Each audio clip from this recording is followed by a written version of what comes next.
like corners me with business questions now. Like oh yeah. Used to be Ronnie was my driver, and I'm coming up in the elevator today, and he's like, "Hey man," he goes, "You know these people who run the Ronnie block party?" I go, "No, I don't know any of them." He starts naming people like I'm supposed to know them. Right, now you're supposed to remember these names. Yeah. It's Ronnie's business venture. He goes, "I'm just checking. The guy bought when he explains business is crazy. He goes, the guy bought a Long Island theater, which means he rented the theater for one of their shows. Okay, but he goes, the guy bought a Long Island theater and he wants to show the movie Private Parts before the block party. Is that okay?" Oh. And I'm like, I go, "Ronnie, I don't own the movie Private Parts. Somebody wants to show it. Paramount. Yeah, that's Paramount's deal." I go, "But, you know, the real answer is I fucking can't stand that block party, Ronnie's block party. I hate it. It's turned into my nightmare." Yeah! We're here! Woo! I don't give a shit about it. Well, why don't you tell him that? Leave me alone. Yeah, Leave me alone, damn it. Yeah, I just want to say, Ronnie, never ever be smart. Never bring up the block party to me. I fucking you want to know what I want? I want you to get rid of it. I want it to go away. Don't ever say block party to me. Yeah. When they're having some cruise with Beetlejuice, it's like anyone they can find off the show, and then it's like there's a whole little ancillary business. You know, Letterman's people don't do that. No, there's no Letterman traveling circus. Yeah, there's no, you know, the Daily Show doesn't have a traveling circus. Only I have that. And really, I don't want to hear about it. I don't want, don't ask me business questions in the morning when I'm coming up in the elevator. What's wrong? What did I do Don't now? mention the block party to me. Why? What did I do? What's wrong? No, I mean, with that whole Private Parts and showing the movie before the block party, I don't give a fuck about them. I want the block party to die and go away. So every time you bring But that's not true.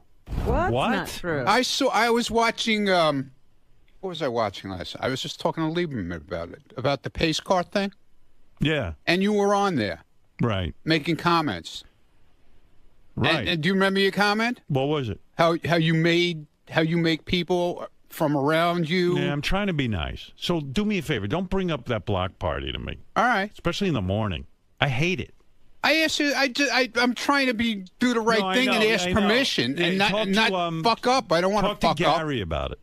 Why would I talk to Gary about it? Because I don't You're want to be confronted. He's not. No, Gary's not Gary's you. the executive producer of the show. Yeah, don't but this talk to me. Listen, Ronnie, listen carefully. I am listening carefully. Talk to me about your block party business. If you got business with the limo, that's what you are to me. You're my limo driver. Understood. And you're security. Do you want to talk about that shit with me? Fine. You want to talk about your fucking block party business? Talk to Gary. Okay. That's it. Okay. I want to hear about it. It fucking makes me want to throw up. Okay. All right. All right. You know he doesn't understand anyway. I understand. I love how he says I'm listening while you're talking. What'd she say? Wait a minute. She always waits till I walk out. When I say something, go ahead. What'd you say? Do you think that I could show the block party at the block party? No, not me. You think we could show the? Who is it then? I don't know this fucking guy you're in business with.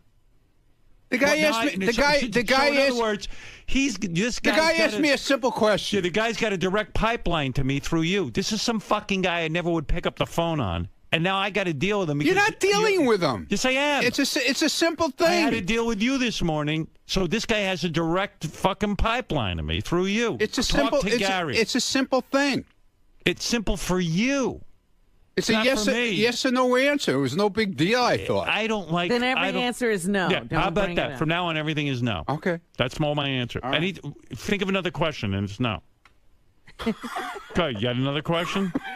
So now, whatever question you ask me, it's no. Okay. Okay.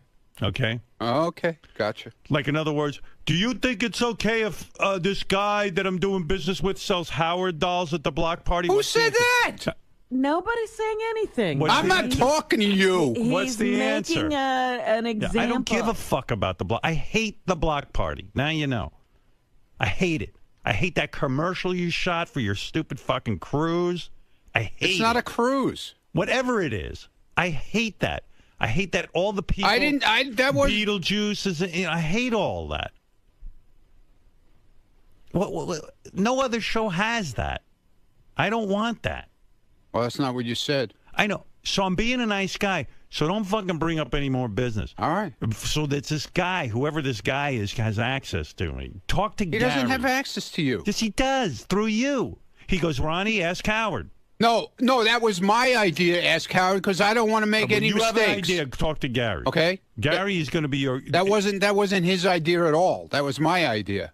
Yeah, when you have an idea, as soon as you have an idea... No, it was my idea to run it by. No, whenever you have an idea, go to Gary. That's all I'm saying. It wasn't my idea. No, when you have an idea to come to me, okay, just say, substitute Gary for me. And then Gary's going to come to you and ask you. Whatever. I feel What's more the comfortable. difference? Oh, it's a big difference. Ronnie, can I help you out on this? The difference is he doesn't have to deal with it. I understand what he wants. I'm the buffer. Okay. That way He's the guy who's going to tell you no. He can give a true answer and not have to be embarrassed. Here's what's going to happen. You're going to say to Gary, is it okay? Ask Howard if it's okay about the Private Parts movie. Ron, then Should I ask him now? No, You want me to ask him? No, not in front of me. Then Gary comes to me. And I already Gary and asked you, have and a you said secret it's meeting. okay. No, listen to me for once, and you'll learn how things work around here because you haven't figured it out. Okay. Gary and I will sit alone in a room, and I'll say to Gary, listen, I hate the fucking block party. Go to Ronnie and say, you're not even going to ask me, and just tell him no. It's not a good idea. That's how we do it. Gary pretends that he didn't ask me, and then when they say no, and then I'll go, hey, and then you'll say to me, Gary will be the bad and then of course guy. you won't be able to take that answer, and you'll come to me directly. I'll go, oh, gee, Gary didn't even tell me. Okay, that's what's going on, Ronnie. Ronnie, I hate the block party. I hate it. I'm putting up with it for some bizarre reason because I'm too fucking nice. But don't come to me with business questions about some fucking guy who's got an idea about showing private parts. I don't care about this guy. You know, when I was working 24 hours a day on that movie and writing it, writing the book and Len Bloom and all that, I wasn't dreaming one day it would be shown at Ronnie's block party. What's wrong with that? It's for the, I don't. it's I for the hate fans. it. I hate it. Don't worry about the fans. I'll worry about the fans. When did I put you in charge of the fans? You didn't put me in charge. I asked a simple question, for God's sakes. I asked a simple question. How about selling my books there, too? Maybe you could do that. He's gonna Give them to me. I'll sell them for you. That's a great idea. That won't embarrass me at all. It's a movie. It's a movie theater with Ronnie, a movie. Just ask Gary. I already asked you. You said it I was said okay. okay. All right. What am I going to say? Oh my goodness! I don't want to deal with it. Did you? I did because I fucking can't say to people's faces, and he fucking knows that too. Oh, bull crap! You've told me no Talk to things. What did I tell you no to? I don't remember, but Of course you've told not, 'cause me I don't no tell to you things. no. No, you've told me no to things. Name one. I can't remember right Because now. I never have. Yes, you have. Yes, you have. What is it? Name it. I don't remember. You don't remember? I don't You're remember. saying I said no to things, but you Yeah, don't I remember. know you've said no Name to one things of to them. me. Name one. Because there isn't one, Ronnie. Get out of here. All right. Now, how is this guy going to show the movie, Howard? I don't know. Robin. We're He's doing. not going to go to Paramount and get Please. a print.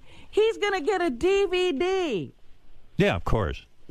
Yeah. It's gonna be like watching on a DVD what you could do at home. It's not even gonna have a copy of the film. I don't know what he's going to have. Maybe he is going to have a copy of the film. So you don't have any problem asking me that question. Well, first before thing in I the say- morning when I'm trying to read the fucking paper. Before I find out that.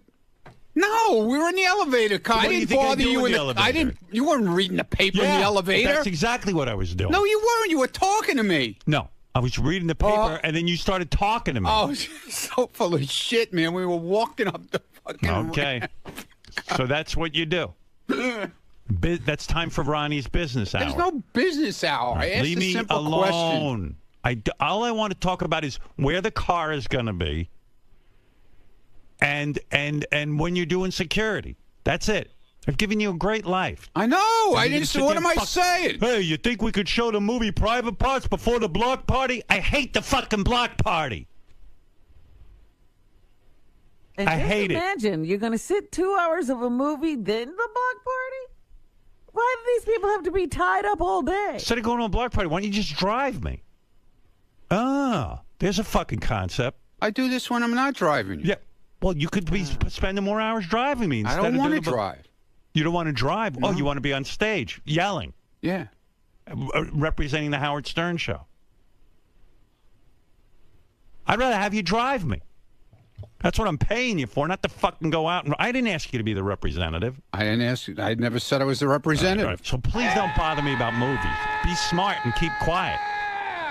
What are you talking about? Go to Gary. And then I'll tell you no through Gary. Why would I go to Gary? Because I don't like. Do you understand? I don't want to answer you directly. All right. I got you. You're a guy you know over 30 years. I don't feel comfortable saying no to your face. I'm telling you that. Okay. I'd rather Gary do it. Why? Because I don't feel like being direct with you about your business You ventures. can be direct with me. I don't feel comfortable. You can say no. I don't feel comfortable saying no. I'd rather do Why? it through Gary. What's That's your problem? I have a problem. Okay. Okay? So now you know. Okay. Gotcha. So don't piss on me and I'm fucking not ask me questions. pissing on you. I don't mind pissing on you. By asking me correct If I questions. pissed on you, I would just Here's go my ahead answer. and do it. My answer's no to without even everything. saying anything. My answer's no to everything. Okay. Okay? Now you know the Not answer. to this, though. You already said yes. Yeah, go have fun showing my fucking movie. Why don't you show the Ronnie What's movie? wrong with that? Show What's the wrong fucking with showing Ronnie. your movie? I don't want anything to do with you guys and your fucking block party. I hate it. It's an embarrassment to me. So tell us to shut it down. I told you I didn't feel comfortable doing it. Well, then tell Gary You to shut tell it us to down. shut it down. All right. Well, maybe I'll do that then. All right. If you're smart, you don't bring anything up. Just go out and do your block party. You don't tell me about it. Yeah. You No, know? you'd rather find out after it's done and I've done it and didn't ask you about it. No. And then you'll really be Use your mad. head. What do you have to show the movie private parts for? What is that? You're not having enough success? Why does my movie It was have just to be an idea that somebody came up with, and all you had to do was say no. Somebody has worked their way into my life through you. I don't know this fucking guy. Who is this fuck? It's a guy who's a promoter who's buying the I show. don't care. I don't want this guy in my life through you. I shouldn't even know about this All right, guy. so we won't do it then. Thank you. Okay? Okay. Why won't- don't you show your home movies? You ever make home movies? No. Well, make a home movie and show it to your fucking audience. Why you got to show me over there? They show it on TV. I don't understand what the big deal is. Do whatever you want. Then why'd you ask me about it? If it's Because not a big deal? I feel it's the right thing to do. Then don't bother me with it. Go to Gary. I told you that. Can't win here. Why don't you play tapes of the show too? We're there. I don't play tapes of the show. What are you Well, what's the difference? What's the difference between the movie? talking about? Well, why don't you do that? Showing tapes. Why don't you show tapes of the show? Show Ronnie movies. Make a movie and show it. No, but then you'll stopping be you? mad about that too. I'm not mad about that. Yeah, you Go would. make a movie. No, you'd be mad. Go make a porn. Oh, you Do whatever you want. Make a porn. Yeah, do what you want. Don't involve me. My movie. Who's involving you? It's a You're it's a involving movie me. that they play everywhere. I come up in the fucking elevator. I'm dealing with. There's a promoter out there who bought the fucking. I don't He know didn't this buy guy. anything yet. I'm just He saying. bought a theater in Long It was an Island. idea. Idea. Man, Are you guys finished? What do you want from me? This is what I I don't deal want with. it. I don't want anything. I Leave me asked a alone, simple Ronnie. I'm in the middle of question. stuff. Come on. I'm doing a show. Get out of here, please. You're the one who called me in. I didn't call you in. Go back and listen to the tape. You walked in on your own. I didn't ask for you. They told me to come in. Well, don't listen to them. I'll tell you when they come in. Never. Ron, What? we talk for a moment. What? What? Have you lost sight of your role here? No! Go away, stupid. Lost sight of my role. Ronnie, Yeah.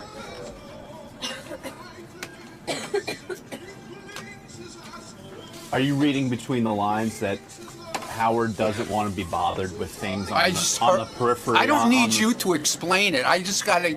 Somebody just explained it to me, okay? I don't need you to explain it to me. How will you navigate? I don't need you to explain it to me. Well, how will you? I don't need I'm you not to gonna explain I'm gonna it ask to you a me. Question: how will you navigate going forward? How will you navigate what you I'll can set say my to Howard. GPS. That's how I'll navigate, okay?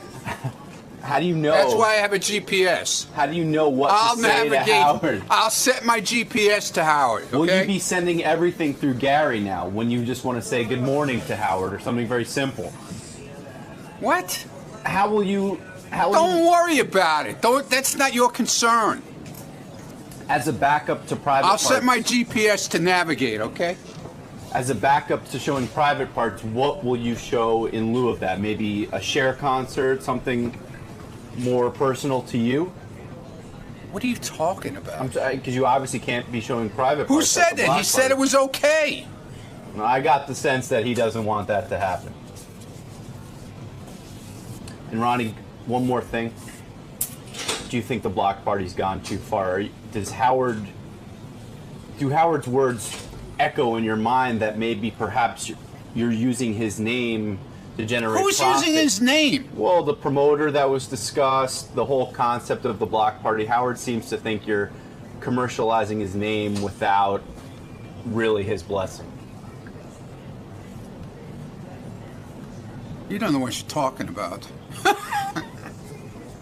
Oh, You're making up shit in your head right now. I think I'm reading between some lines here. Yeah, Right? okay. Well, read between the lines of your camera. Ronnie, I couldn't help but overhear. You're such a douchebag with this camera. I swear to God, I can't stand it. I couldn't help but overhear, Ron, that you're thinking about canceling every block party for the remainder of 2013. And if I do, is that your business? No, but I think it's a major part to this morning's show and the storyline that's going on right now. Do you feel like you're making a rash decision here? Are you reacting? Are you being too reactionary again? Are you automatically assuming that? Stop it with your stupid I'm saying, like, does it camera. Mean, just because Howard's mad today, does it mean you have to cancel every single block Well, party? maybe if the, you know, like I said, I know a guy for almost 30 years. I can get a fucking straight answer if I ask him a question. Are you insulted? But I have to go to Gary, you know, after all these years, I have to go to Gary and ask him? So clearly you're insulted by this new mandate. Yeah, I'm insulted. You think 30 years of loyalty might have earned you the right to have a I talked to this personal guy about conversation. shit that you wouldn't believe we talk about, okay? And I thought I could go to him and ask a fucking question. I guess I can't.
But Trump called me yesterday and he goes, I heard Cuban was okay. He was okay to me. He wasn't that bad. What did he say about me? What did he say? You know, He heard the whole thing. I gotta think so. I said, listen, Mr. Trump. I think he was very nice. I know he did say that you had sent him a letter. I did. I sent him a letter, and I said, I think he said it's hanging up next to his NBA trophy. Good, very good, very good.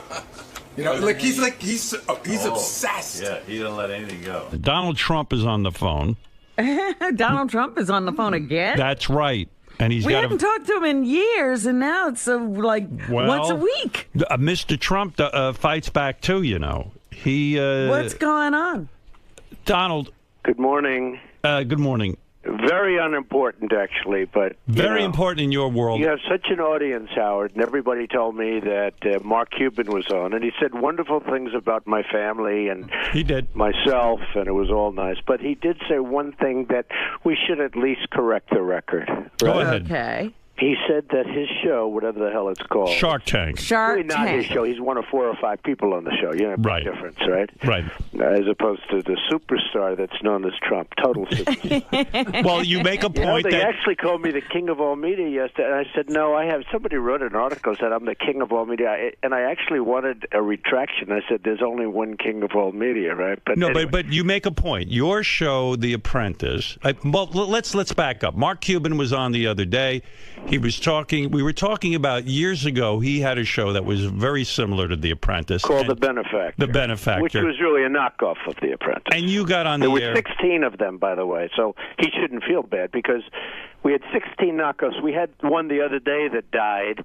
It was called The Job. It was on CBS. And it died after two shows, and which I know pleases you because I love it. Your show was the original one, right? I love it, Howard. And you love when the original. So Mark Cuban was trying to be a show like yours, and you even said on the air to me, his show won't work, you know. And it sounded like sour grapes, blah blah blah. But meanwhile, you were right. The show went off the air. Well, Mark did something that was a little bit rough because he went out, and, you know, I've gotten along with Mark over the last year or so, but he went out with his show, The Benefactor, and he really went after me. You know, instead of saying, hey, and I spoke to him before the show went out, and he was totally nice. But, you know, some idiot told him to go and attack Trump, and this way you'll get publicity for The Benefactor. So he went after me. Naturally, of course, I go then after him. What did he say at the time? I don't know. You know, my show's going to be better, it's going to be bigger, it's going to be this and that. You know, in the meantime, I had like the #1 show on television. And you felt like you had your back up against the wall, and you had to defend yourself. I had to defend myself. Right. So I've watched you do that all your life. I've been watching you a long time. Yes, and so for anyway, years. So years go by. Mark Cuban does get on Shark Tank. Shark Tank is, as you say, an ensemble cast. It is not his show. Well, don't go so fast. So the benefactor goes on, and it's a total bomb. And I wrote Mark a very nasty letter. It was really nasty, and it was terrible. And then I heard he has that letter framed. I mean, it was a terrible letter. He says the letter is framed on his desk. It was an all-time classic Trump letter. What did you write? Do you recall? I don't know. Just terrible. What did you say? Terrible. I can't imagine. I wouldn't have saved it. I would have tried to. I would have burned it. You know why he saved it? I think. No, I know. It's motivation. I think that's cool. Yes, it's a motivator. No, I think that's cool. I mean, I was surprised that he did it, but I heard about it. I thought it was very cool. Anyway, we've gotten along very well over the last year or so, and the benefactor goes off, and then all of a sudden Shark Tank comes on. So Shark Tank goes on during the week, you know, which is much more important than a Friday night, and it totally bombs. So they think they're going to terminate Shark Tank, and what they do is they put it on Friday night as a little bit of a filler. You know, Friday night is called Death Valley. I see. Well, you know that. I mean, you know, you have a show on Friday night. It's not a good thing. Right. And it did okay for Friday night. Actually did better on Friday night than it did during the week, because during the week it was a total bomb. They thought they were going to have to take it off. And what happens is it did okay, and that was it. So, and it's doing okay on Friday night. But Friday night's not a television night. So maybe they should move it back to a real night, see how it does. So Mark goes on your show, said nice things, but then he did make the statement that the show, Shark Tank, which again is a show of 4 or 5 people that go, you know, do different things, that it did better in the ratings. And I said, whoa, what have we here? Right. I knew it didn't. I mean, you know, I knew that. But so I called up the Nielsen people. You know, I have people that do this. And they called up the Nielsen and the NBC Universal people. And I sent you a little copy of the Nielsen ratings where basically we kill them. Now, you got to understand, not only kill them, but we're in the 13th season. This isn't a brand new show. Right. After, you know, you look at what happens with American Idol. You know, in the first season, we were beating American Idol. And in the first season, we were, on many evenings, the #1 show and on television. And that was a great honor and all that stuff. But we did very well. But this is the 13th season. And not only did we beat them, you know, we're looking at last season because this is just going on Sunday night. I hope all your viewers and listeners are going to watch it. But what happened, not only did we beat it, but we had to go up against the Academy Awards last year. How would you like a show that goes up? They programmed it incorrectly. That's and it unbelievable. No. It's a show opened against the Academy Awards. I said, I don't mind competition, folks. I like, I'm sort of a competitive guy, but you don't open a show and have a show against the Academy Awards. So this year they waited. So as you know, the Academy Awards, which, gets 40, 50 million people, the Academy Awards now is over, and our show goes on Sunday night. But despite that, and we did fine. I mean, we did fine against the Academy Awards, believe it or not. But despite that, so I sent you the ratings, and basically it wins in all categories, and easily wins in all categories. And, you have the ratings, and you can read them if you want, but it's not a big thing. But they come right out of Nielsen. So your point is that when... I just like the truth. You want the truth. I'm an extremely truthful person. Some people would say, why does this matter to you? But I think everything matters to me. Everything matters to you. Things get under your skin. Not under my skin, no. You know what? If let's say let's say he did beat me in the ratings. Right. I would say that I wouldn't be calling you. Right. I'd call you, but I wouldn't be talking about that. I'd try and get off. You try to keep it quiet. No, I tried. I'd sort of. But when it's incorrect, and when Nielsen is the king in terms of this, whether we like him or don't like him, right? Right. And Nielsen has been very truthful over the years about The Apprentice, and The Apprentice is a monster. And that's why it's on in like 80. So what do you want to say to Mark Cuban? Nothing. I'll tell you what I want to say. He just wanted to set the record straight. He was so nice to my children and to me, right? And so respectful, and talking about how my children are amazing and all that stuff. So I don't want to say anything. I think I think it's fine. But why don't you buy a basketball team and beat his basketball team? Every one of my friends owns a basketball team. They're miserable. They hate it. They don't sleep at night. Or sports teams. I mean, I see these guys. George Steinbrenner, as you remember, was one of my best friends. Right. Uh-huh. You want to see a miserable evening, go to George to a baseball game, to a Yankee game. It Really? was brutal. Yeah, he loved me. Because it's work.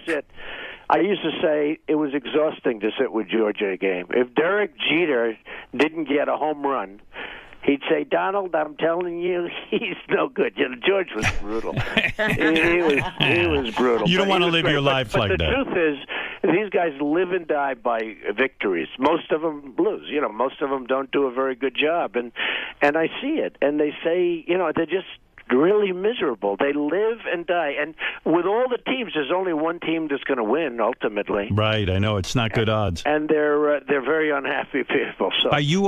Do you? Well, Donald did try to get into the sports game at one point. Remember that league? Forget. Well, and don't forget. Well, I bought a cheapo football. I figured I could get into the NFL rules. Right. That was really one of those harassment deals where you can get into the NFL for no money. That right. Well, you try and you see what happens. And Do you own? But I've had more Mike Tyson fights than anybody else. I have a lot of fights, and I'm very much involved in sports in a lot of ways. Do you own Miss Teen?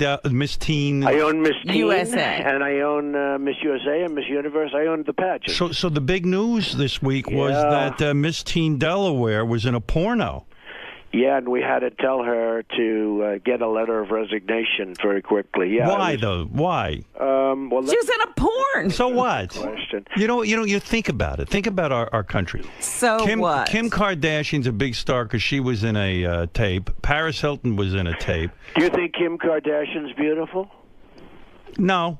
I mean, I think. Do you think she's good looking? I think she has a beautiful face. You do think so? Okay. I don't like that big trunk. Well, she's got a huge trunk. Yeah. What do you make of that? Well, it's seriously big. Yeah. So what do you think of her? I think she's a very nice person. She was on The Apprentice, so I think she's a very nice person. Yes, I understand that, but I'm saying... No, I think she's a very nice person. Howard, looks don't. I'm not that kind of a person. Looks don't matter to me. Right. The looks of a woman they don't do matter not matter. Okay? Not at all. No, seriously. Now that he's married. No, no, they don't marry. I don't look at women for their beauty. I look at women for what's inside. Okay, what kind of porno was she in, though, by the way? Did you see the porno? Did you? I didn't see it. No, what happened is Miss Teen USA, a very lovely young woman. Right. Although it's hard to say I don't look at looks and yet I own the Miss Universe contest. That's what I mean. I can't believe you're for That's real. sort of like, well, I'm trying to be very politically correct. Right. This is a world of being politically correct. And which is destroying our country, by the way. Everyone's so politically correct. You can't even call anyone fat anymore. You can't call anybody fat. You can't. They accused me. They said that I called Rosie O'Donnell a big fat slob, and I said that's not right. I didn't use the word fat. But I got it. You're still angry with her? No, I don't care about Rosie. Rosie's gone. She's gone. I like her. You do, really? Yeah, I really do. Well, I've had her to my home. We have dinner together. Well, if Rosie finally, says something nice about Donald will. I'm going to bring you guys together. Because you're a guy. No, don't bother. It's okay. But I'm going to bring you together. She's fine. I don't really think about her, to be honest. But what happens is the young woman from the Miss Teen USA, beautiful young woman, got very much involved with the whole porno deal, and she actually, we suggested it to her because it's nicer, but she actually was, she gave her letter of resignation. Because, that system, that beauty pageant system, people don't give it enough credit. It's an amazing system. These parents, the way these girls, most of them are grown. I mean, it's amazing. How does it work, though? It's like a military regiment. No, but how does it work? In other words, did she try to cover? She was in a porn, obviously, years ago or something. She was in a porn, and it came out, and because she, it couldn't have been years ago. She's not that old. Within the world of the beauty pageants, Miss Teen USA, that's potentially a Miss Universe candidate. Right. Miss Universe. Do you know, in some countries, like in South America, if you become Miss Universe, you don't pay taxes for the rest of your life. There's no bigger. In Venezuela, as an example, and we had Diana Mendoza. You remember the great Diana Mendoza 2 seasons ago on The Apprentice, how beautiful she was. She was like the most beautiful. Super hot. But again, I didn't notice that. Anyway, but you know that in Venezuela, Colombia, Brazil, if you become Miss Universe, you're like the biggest star. You're bigger than any soccer star. You're bigger than anything. It's the biggest thing. So anyway, but describe to me how it works. In other words, let's say, so did she try to hide the fact that she was in a porno, and then you guys discover it? We don't know whether or not she hid it, but it came out.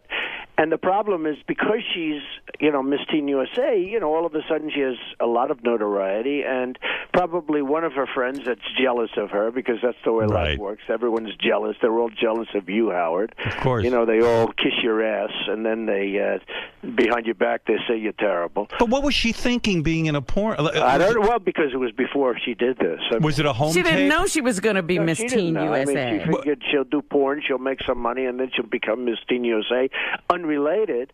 And that's what happened. She won Miss Teen USA. Will you watch the porn? I'm going to see it because... Will you call me and let me know how good it is? You're going to watch it because you know what? She must be insanely... When do you see a girl that insanely hot in porn? She's supposed to be very beautiful. I mean, I've met her once quickly, but she's supposed to be very beautiful. But she got involved, and she actually offered her letter of resignation, and we had to accept it. You would not have. You would not have accepted it. Oh no, I would have made. You would have said you're a double winner, right? Well, if she hadn't resigned, what would you have done? Would you have just fired her? Well, we probably would have had to. It's a very unique system. I mean, the parents would have gone nuts. The people that, and it's a big. I look at the different magazines and I see how they're dying. Right, they're just dying. It's over. You look at pageant. Did you ever hear of a word magazine pageantry? No. The things like 2 inches. You never saw anything like it. I'm heterosexual. Of course I have. Well, okay, pageantry. But it's a magazine on beauty pageants. Right. And it's like through the roof. And it's just amazing. It's a big deal. And she did this, and she was forced to, and she was asked to, but she resigned. And she did the right thing. Did your Twitter account get hacked? Yeah, it got hacked. How does that happen? Somebody, you got a lot of geniuses out there, and I have a hot Twitter account, @RealDonaldTrump. Will you tell your people to hook in?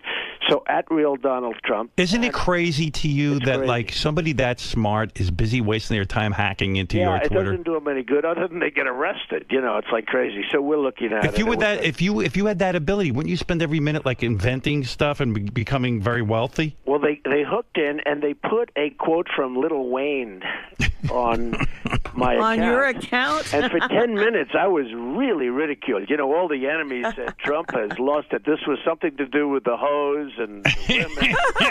All women are hoes. So, you know, I mean, this thing came out, and I'm going to have, like, in a very short period of time, over 3 million people. Wow. And it's a big deal. And Sure. I think they pick up 20 to 25,000 sometimes a month. And, you know, just going through the roof. How many tweets do you do a day? Mine's new compared to some of these. What? How many Twitter followers does Mark Cuban have? I don't know. I didn't check. Don't you? You have to I hope check. He has a lot. I didn't check. Don't you check every day to see if you have more followers than Mark Cuban? No, but I have other people that I do check that with. And you tweet? I do have other people. Who do you check? Who do you check? Who do you check? I have very important followers. I have, you know, haters, and I have losers, and I have reporters, and I have everybody's on mine. But I know you. You must have actually researched this whole Twitter thing, and you probably have people who know how to cultivate it and how to, like, you know, handle this Twitter thing. I have great people, but you know what? More importantly, but it's my thought. I mean, it's my thoughts. Nobody else will give thoughts like this, and you know, I don't know if that's good or bad, but it is my thought. Like, Right. for instance, the Pope. Why is he? He should just Ride sit it back out. and die. He looks so bad. Everyone's saying, "What did he do wrong?" You know, they said it wasn't the first time. I said, "Oh, really? When was the last time?" 600 years ago. Okay, look, Right. let's call that the first time, right?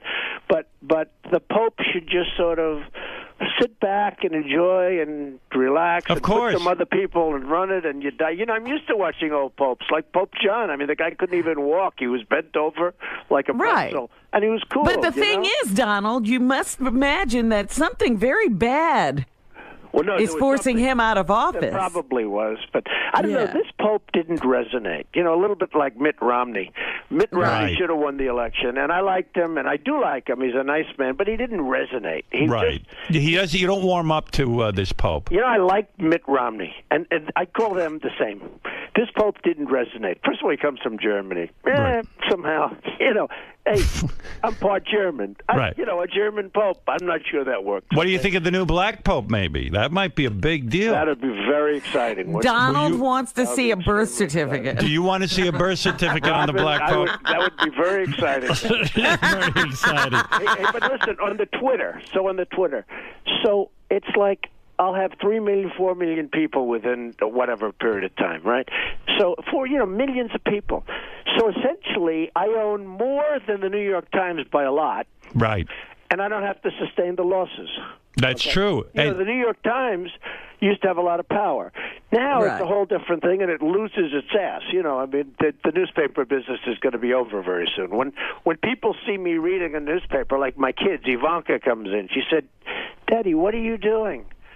She looks at me reading a What is newspaper. that? She doesn't understand what I'm doing. I know it's You're such getting your a. hands dirty with that print. Why are you doing that, Daddy? And she picks out her computer. She presses the name Donald Trump, and she gives me 20 stories. That, Don't you? Isn't there something you love about still holding a newspaper in your hand? Me Because too. we're old-fashioned. They Yeah, do too. yeah. We're old-fashioned. But you get about 10 years younger, it's like they look at us like, forget it. Hey, do you lay in bed and watch the Oscars, and do you tweet during the Oscars? Well, I did this time, and I got it. Are you laying in bed with your wife when you're watching the Oscars? Generally speaking, yes.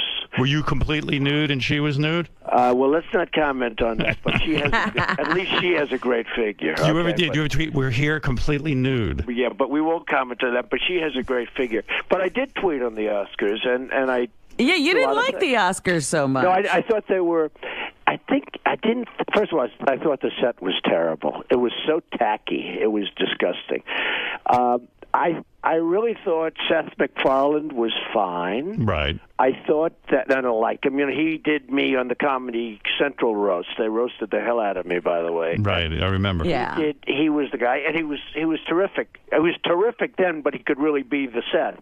He was held back, even though they said he went too much. He was held back. Right. But I thought that you know, there was a lack of glamour. I mean, even the woman who won, she falls down the stairs. You know, that's very glamorous. With that dress, I mean. No, think of it. Yeah. Think of it. In the old days, Vivian Lee. They knew how to do it. But you know, you're right in a way. Vivian Lee did not fall. Clark Gable Right. didn't. You're right. Her cry. falling down was sort of the symbol, if you will, of the whole thing falling apart. Yeah, the whole. No, I thought it was fine, but I didn't find. And I tweeted. I said, "Where is the glamour?" Because I'm a romantic. People wouldn't know that about me, but I'm a major romantic. But I said, where is the glamour? Where's the beauty? There's no beauty. There's no glamour. Why can't I warm up to that Anne Hathaway? I find her annoying. You know what? I'll tell you what. It's going to happen. She lived in Trump Tower. I like all people that live in my buildings. Okay? Right. Anybody that lives in my building, even if they're really unattractive, I consider them to be beautiful. All right? Right. So what happens is she lives in my building. She lived there with the Italian scoundrel. You know the scoundrel? Oh, yeah, Yes. yeah. And we didn't know. He paid his rent on time until the very end. You know, Right, it was one of those things. But she got lucky when she got rid of this guy. But she lived in my building, so I got to see her up close and personal. I wasn't a fan at all, but she's grown on me. You know, it's like the Mona Lisa. A lot of times you'll have a painting. Friends of mine that really do the paintings big league. A lot of times they won't like it, but in the end they almost fall in love with it. They're like infatuated with it. They can't leave. I mean, they become sickos. They want to sit in the room and look at the She's a painting. terrific actress, but when she No, but makes she those grows on you, speeches, Howard.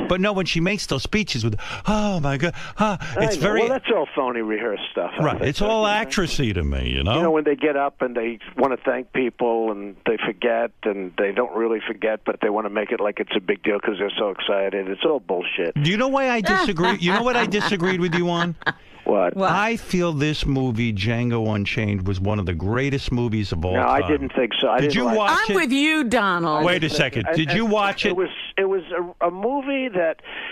First Donald of all, loves look, movies. Okay, for those of us, It's and I great, happen to be one, and it's not okay, racist. but for like the sick kid up in Massachusetts, up in Connecticut, that wacko kid, that dirty wacko What's kid. Lange? That one. Now, if a kid like this is going to see this movie, you know, if you're a little bit off to start off with, that movie is not good for people to see. Okay, because I've never seen a movie where so many bodies exploded as a bullet hit them. I mean, I've never seen a movie that bad in terms of that.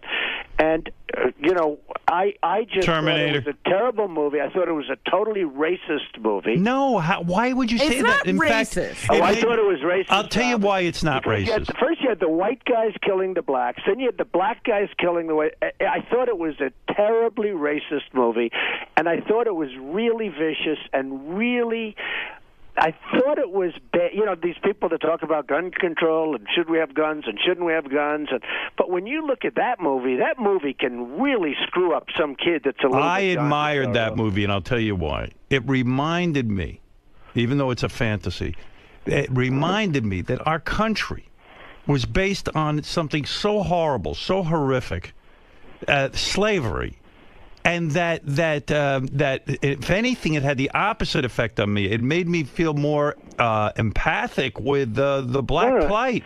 Well, I didn't like it, and I thought it was a totally racist movie. So what are you going to do? I think you're reaching, Howard. You're Not at saying all. that Yeah, movie I'm did telling that you. for I'm surprised. everyone. I'm a little That did surprised. that for you For and me. no one I think else. It Howard's was I totally. think Howard's trying to be politically Not correct. at all. Absolutely. I returned. You know, this guy. I would say I think this is the most ridiculous thing I've ever heard. Halfway through the movie, I turned to my wife. I said, "Quentin Tarantino is a genius, and this is one of the most emotional movies Because I've ever you're seen." adding something to the movie that's Bullshit. not there. You're all crazy. Trying to be politically correct. Really? and He's this is being a headline. outrageous. You know, Robin, this is going to be a headline tomorrow. I'm in the not New York trying to be Post and the politically Daily correct. News. There's going to be a headline tomorrow. Howard Stern tries to be because after, No. How long have you been on the air, Howard? Donald, this is how I really First time feel. Ever that he's been politically No, correct. I'm telling you my true belief. I've It was always a been racist honest. movie, Howard, and it was a shitty movie in my opinion. One I of the hate best it. movies I, It ever was made. totally just a revenge movie. That Yeah. was it. It was nothing. I thought it was a nothing movie, and I thought, you know, when a bullet hits the body doesn't have to explode for Right. 2 blocks away. You know, the whole thing was disgusting, and that happened like hundreds of times. I thought it was disgusting, and I thought it was very bad for young people to see that movie because I think it can really influence them. Did you have sex during the Academy Awards? No, I didn't. When's the last time you had He sex? paid attention. When is the last time you had sex with your wife? Well, let's see. What time is it? Come on, be honest. What time is it, Rob? Be honest. I won't say that, but Has it really been that long? I have a great wife. I do. I have a great wife, a beautiful wife. She was on the cover of Avenue magazine. She's been on many, many covers, including Vogue. She's a great person. Will we ever see and a her very naked? nice person. Will we ever see her do a nude layout? No, I don't think so. That's a shame. I tend to doubt it. Very sexy woman. I tend to doubt it. I think if we do, I will not be a happy camper. And that woman stays in shape, man. Oh, she's in shape. But she's naturally in shape. It's not a big workout deal or anything, which is nicer, to be honest. Well, she knows with you she's got to stay in shape. Well, I saw a woman the other day. She's in shape, but then I touched her arm, and it was like, a piece of steel. That's right. I don't like that. No, she's naturally in good shape. Absolutely. She's a very beautiful woman, considered one of the great beauties of the world. So I don't know how I got her because, beauty doesn't matter to me. That's right. Yeah, I told you that. Did you wake up one day and go, oh, my God, she's actually beautiful? No, that's the way it happened. You fell in love with her personality first. Well, listen to me. I fell in love with her soul. So listen, Howard, I'm going to do the Today Show now, so I have to run. But I will tell you, see who I do first? I do Howard first, and Robin. Who will... Robin's so important to you, Howard. Do you have any idea how lucky you are, Howard? I thank God every day. I mean, Robin is just great. She's got such a way. She's fantastic. That's true, and I mean, I've said it a long time. She is fantastic. This is not a major breaking story, but she is fantastic. You're well, right. Thank you. You're absolutely right. So, Howard, I just wanted to call you up. The Nielsen ratings. And very good. We have it. The Apprentice versus that other show, right? Shark Tank. Which is fine, by the way. I think it's fine. But if you look, The Apprentice blows it away. Do you have the Nielsen ratings? I have it in front of me. You're not lying. Confirm that. I am confirming it right now. Thank you. By the way, answer this one question: how old is Melania allowed to get before you cut off her age? Well, I'd love to give you an answer there, Howard, because I could do, but then it becomes a headline, and so I would say this: when she's 80, 90, I would still consider her a great beauty and a great wife. Yeah, I think this marriage is going to last. I always said it. Well, she's very strong and very nice. I mean, she understands me. She gives me my space, which I really need. One quick story on Melania, because I have a couple of minutes. They just told me. But one quick story, because I do love this show. One quick story. So Tom Cruise calls me, and he wants to go to the 𝗦𝗵cie skating rink. So I call up Melania. I say, can you believe it? Tom Cruise called. Do you believe it? She goes, but why do you tell me this? You're a much bigger star than him. He is nothing compared to you. He is nothing. Tom Cruise is just a movie. She's You're amazing. the biggest star in the world. There's no bigger star.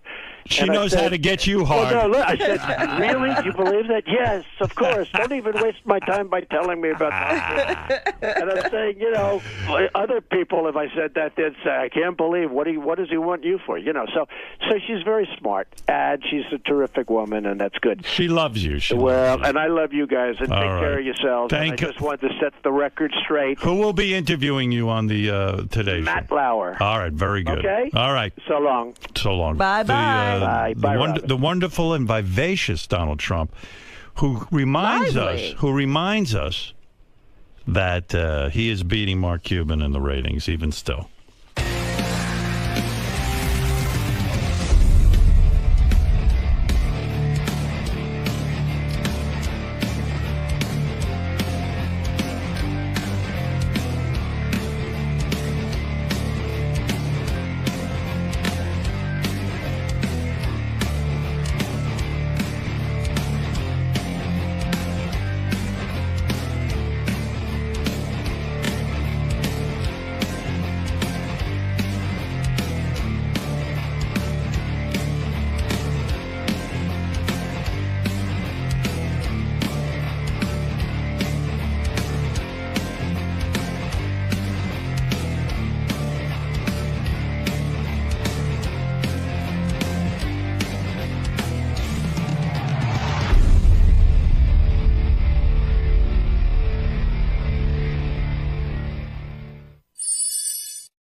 So Gerard Butler. He says he went to meditate on this pilgrimage at this Hindu temple, and he felt like he was Jesus Christ when he came back. Like he could shoot fire out of his hands. He partied with Mel Gibson in February at a nightclub. You see that whole group of guys out. It's pretty crazy. What do you say to Mel? Big Streisand fan. You know, he's one of these guys that does all these crazy things. He took this motorcycle trip in India, got sick from drinking from the Ganges River. People shit in there and die. Gerard Butler's in a new movie. Look at you, still as handsome as ever.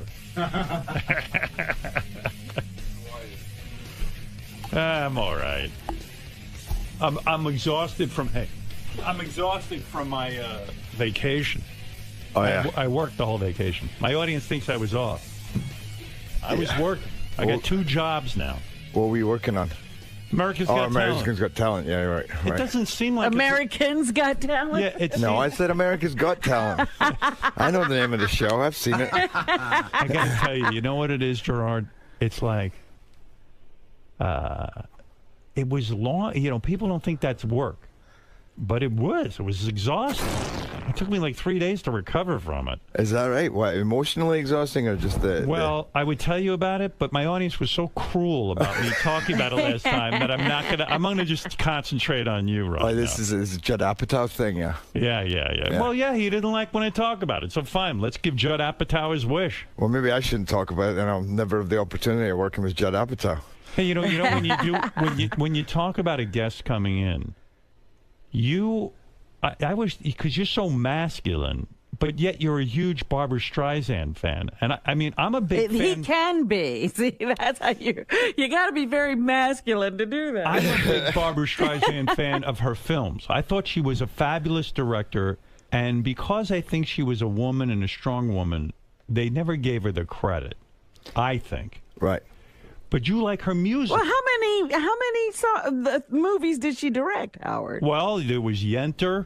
There was Yentl's a better name. Yenter. Prince of Tides. Prince of Tides was another one. The Way We Were, she didn't direct. No, she did not. But she did the one with Ryan O'Neal. Ryan O'Neal, yeah. I think she directed the boxing one. Yeah, I think she directed that, but I'm not sure. I don't know. Did she direct Main Event? I don't think so. Are you a Barbra Streisand fan musically? No, I like her music. I just everything about her, you know. I mean, I grew up with Barbra Streisand, and she's just. I mean, even when you look at singers today, the difference in the quality of voice, and even just that charisma that they had in those days, you know, she was the shit. You know, it's unbelievable what's going on in music. It's almost not cool to be a musician anymore, right? But hey, are you putting out a rock record? No. Did you go to Marilyn Manson and Johnny Depp for advice? What? I don't even know. I mean, I gotta say, I almost want to compliment these people and their imagination. They just sit and go, "What can I say?" What, you know? Are you the victim of a lot of false tabloid reports? Yeah, I get some insane stuff. Yeah. Mostly about women, or mostly about like other stuff? Probably mostly about women. It's unbelievable the amount of women they got you linked to. Yeah, I mean, they have you having sex constantly. Like you were a little 2 minutes late. You don't have time to act. I think you were having sex in the elevator on the way. Well, up. by the way, I was having sex in the elevator. Oh, you were. So it's not that I'm not always innocent, but the stuff that I hear, I'm like, oh, come on, really? You're not that busy sexually. I'm not that busy sexually. I got to tell you, there's many a time that I sit, because I mean, when I'm living in LA, there's so much. It's so often, you know, you sit in your bed on your own, you switch on the TV, and you're watching television, and you go, I know that right now there is some story out there about me shagging 3 women. Right. I wish they could see me now. If you're by yourself and you're like, why is my life so boring? But you know what? Seriously, I as a guy who I wasn't blessed with your kind of looks and machismo. And so I say he looks very good. He looks good, right? Thank You you. do look good. Like I own that same jacket, and I look like shit in it. You know, I mean, like, I've never noticed that jacket on you. Yeah, I love that jacket, by the way. Thank you very Maybe much. we should swap. It would look a lot better on you. This jacket's pissed that I own it. So I should give you all my clothes, actually. You know what? Like for America's Got Talent, I went out. John Varvatos, I bought all his clothes. I love John Varvatos. Yeah, I got all his whole wardrobe. They helped me out. John helped me himself. And you know, at the end of the day, I still look like shit. I mean, so you got to look like you. When you were in Scotland growing up, were women always interested in you, or did it happen when you got in the movies? That's a tough question. I mean, How old were you when you lost your virginity? I was 17. Yeah, I was 16. What, so the women couldn't get to you? What happened? I just didn't know what I was doing. Were you not considered a very good-looking kid? No. I mean, I was pretty popular at school, you know. And by the way, I remember the first time that I ever flirted with a girl, and she walked up the stairs, and I said something to her, and she said something back, and then we just looked at each other, and I held this look, and she gave this smile, and my heart went, you know, it just the greatest almost feeling. exploded, and I went, that's what you do. Right. You hold a look, you give a little smile. And that was the first time I felt some stirrings down below. You know what? 17, it was a girlfriend, like a serious girlfriend? No, it wasn't a girlfriend. It was just a girl at school. And she was walking upstairs, and I made a joke. She looked at me, and I held the look. And I'm like, oh, my God, this is fun. So I've got such an addictive personality that then all I did was flirt constantly, so I became... But before you got laid, were you getting blowjobs and stuff a lot when you were like 14 or 13? No. No? Wow. Other stuff, but not blowjobs. Yeah, I mean... Just making out and stuff. Like, I would get freaky chicks to make love to me, and then, like, it would be long between girls. Like, it would be, like, months and sometimes a year. Like a desert. It was awful with this face. I had a nice... I didn't even have that good a personality, so everything was working against me. You know what I mean? There was one girl in the chemistry class, and I remember we used to have these Bunsen burners in front of us, and we sat at the back, and she used to wear these black stockings, and she... Oh, my God. I would get so turned on, and we'd start putting our hands in each other's legs as a dare, you know, and start working our way up to see where we would get really? to. Yeah. Oh, and wow. to me, that was even more exciting than losing my virginity. Yeah, right. That's hot. Oh, it's hot. It was because so- if you get caught, you're screwed, and it's Yeah. the whole thing. And every time she'd let you go a little further. Did you ever consummate with her, or did No. you? No, Never. It was just something that happened in that class. Once in the toilet in my house as well, but I mean, never. What do you mean? She actually came over and she started to screw around. Well, in there's the a bathroom? crowd of us over at my house, and we ended up in there and kissing and kind of pressing against each other, and it was like it was. Why do you think you never made love to her? I didn't know what I was doing. I mean, You were that? Yeah, right. Did porn help you learn how to do? No, I wasn't. That's what I learned from porn. From really? porn, yeah. Okay. That's why By the he way, was arrested several times. Yeah, I think you were supposed to just rip a woman's clothes off and do whatever you wanted to her. I didn't know you had to ask permission. Okay. You're leading me to so many. I went through to my brother's house to visit him in Edinburgh when he was a student. I just started law school, and the guy in his room had a box. I swear to God, 4 feet high, full of porn magazines. I didn't have any porn magazines, and he was throwing them out. My brother said, "Do you want some of these?" And I was with 3 of my friends who were all law students, and I took a bunch. We get in the car, we drive back to Glasgow. I'm going into the university. And they drop me in the middle. It's this street that everybody crosses. Everybody who's in the university, they all cross.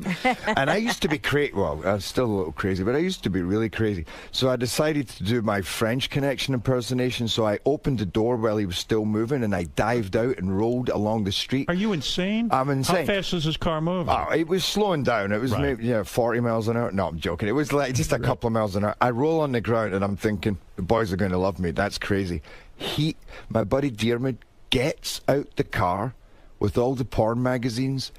He throws them on the ground and he says, "And stay away, you fucking pervert!" And they drive off, and I'm left with about 20 porn magazines all on the ground, and everybody's looking at me, and I had to start picking them up one by one. It's so embarrassing. It was the most humiliating. And like titty magazine. And worse. They were like German. They were like serious deep throat porn. Guys who love animals. Yeah, I mean, just bad like, stuff. Yeah, and I'm smiling like, and I had to. I couldn't just walk away, so I'm like laughing at people like as if it's just silly, picking them all up. It was. You know, that reminds me of a story that happened to my wife. We get so much free porn here and sex toys and stuff. Right. So we had a friend. She said, Howard gets all those dildos. She hadn't been dating. She said, bring a couple of those dildos that he gets over to the house. So she wrapped them up in a paper bag. I gave them to her. She's walking down the street. What are the odds of this happening? The paper bag rips, and the dildos are all over the ground. And she has in front of like tons of people picking up like a black dildo, like 12 inches this long. You know what I mean? It's just so fucking embarrassing, right? I mean, it's too much. When you're picking up porn off the street and people and women are probably like looking at you like you're dirt. Yeah. Oh, it's just awful. By the way, there was another time, you just reminded me, I was in a bar, and for some reason, I had it's not like I used to carry a lot of condoms around, but I had got a bunch, and I had 5, and I put them in the inside of my pocket, and I'm sitting in a bar. It was an old beaten-up denim jacket, and it had a hole in the inside. So I'm sitting talking to this guy, and there's a bunch of girls, and this girl walks over and says, "Excuse me, buddy," and she picks up 5 condoms from the ground. Oh, my God. That it looked like I'd crapped them out. And then you look like a douche. I mean, it was not my best moment. Right, it's like, oh, there's Gerard Butler, the guy who carries like 5 condoms because he knows he's going to get lucky.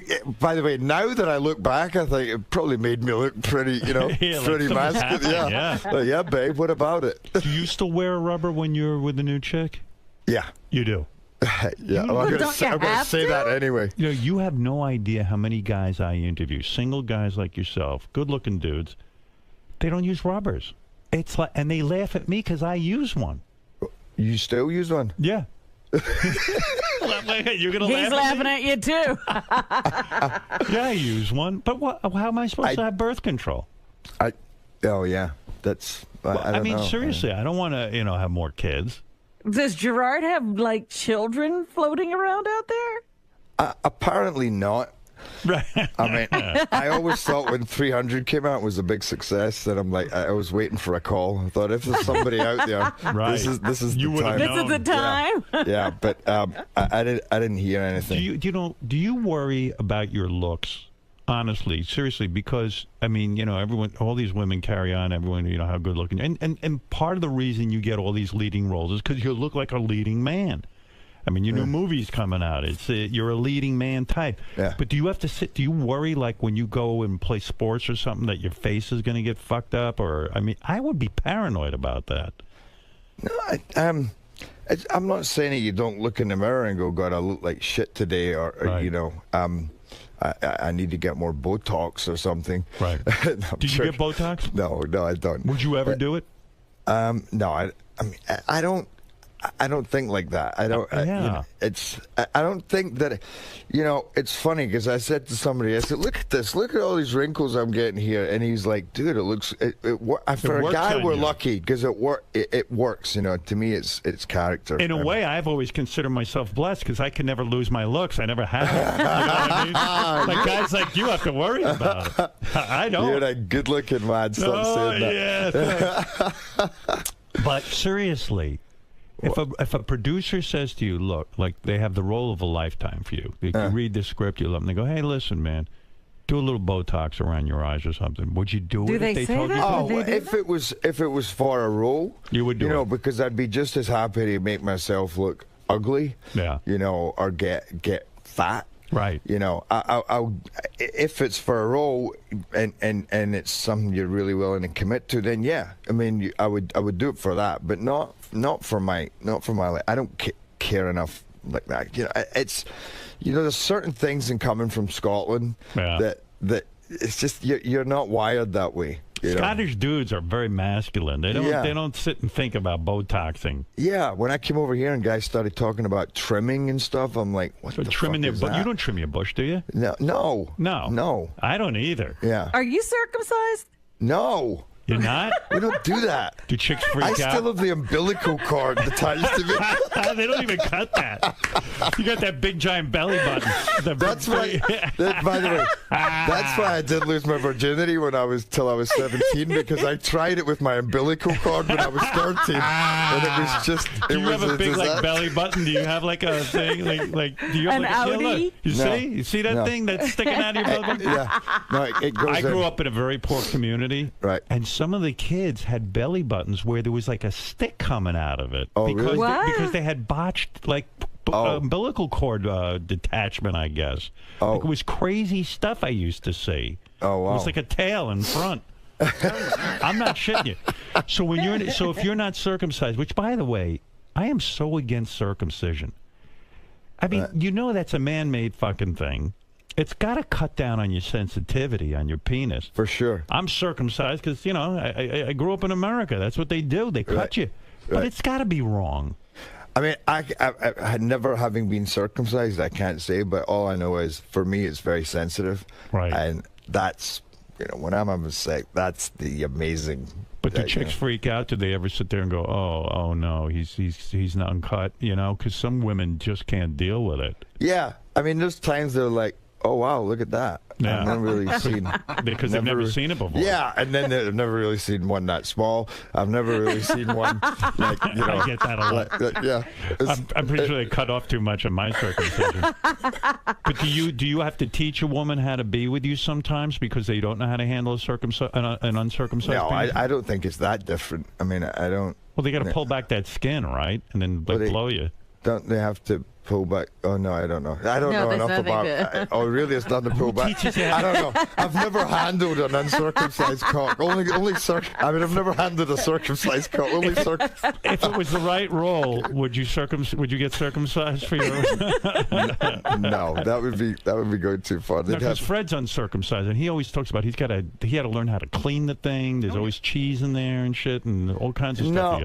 By the way, you only get that if you haven't been, if you haven't been careful in the first place. You got to. That's the thing. Your hygiene. You got to be a little more careful about hygiene. Rightly so. Yeah. Yeah, absolutely.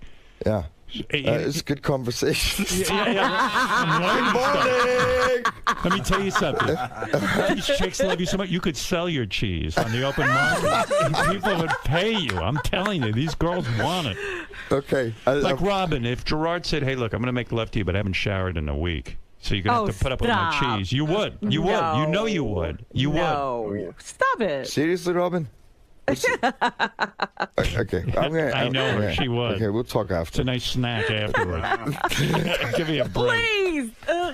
So when you were growing up in Scotland, and I remember the last time we talked, you were a lawyer, which is crazy. I mean, you went to law school. Going to law school anyway. Yeah, and I mean, and then you decided to become a movie star and an actor. And I'm thinking about this. I'm looking at you now, and I remember the movie 300 where you really bulked up, and because you were saying earlier you would get fat for a role and stuff. I mean, you're super trim right now. Yeah. You must have put on 20, 30 pounds of muscle for 300. It was about 30 pounds. Yeah. Jesus. Yeah. I mean, that was months and months and months of training, and I don't know if I have that drive now, but then I was so driven because when I got that role. I mean, it's funny. It was crazy how I got that role because the producers and the directors said, we want you to play this. Yeah. But they were in a weird situation because the movie had just been greenlit. Warner Brothers were very nervous about it. So they didn't want to put me forward to the big cheese. Everything we do is cheese. The big cheese. Yeah, right. And Warner Brothers said, were they nervous because you weren't a big name? Yeah, basically, yeah. I mean, at that point, they didn't know also, are they going to say that's, is Alan Horn, who was the president, then going to say that's the guy we want? So they said, we're going to do this in a weird way. We want you to personally call Alan Horn. So I had to... Who's Alan? Alan Horn was the president of Warner Brothers, right? And he's a sweetheart. And I knew him, but I had to... I called him, and And it was embarrassing because an actor doesn't do that. You don't call the president in the studio. No. And he didn't know because they hadn't told him that I was their guy. So I had to call him, and he said, look, I appreciate the call, but this is not really the way we do it. You get nominated by these guys. They come to me and my right-hand man. And I said, I know, but just let me come in. And I'd never done that before. My way would be normally, oh, okay, sure. I said, just let me come in. He says, you know what? Come in and have a coffee. So I went in and had a coffee. Because you're not forward like that. I'm not normally forward like that. And yet the roles that I got were always the ones that I actually was very proactive and just kind of made took a gamble. So is that a good lesson for actors, that you have to sometimes be that pushy, aggressive guy even though it's against your nature? Yeah, and you know what's interesting is that I was just talking about this the other day. As an actor, I think what happens when you start getting offers is you just look at those offers and you forget that the quality is always going to get higher when you have to fight for a role.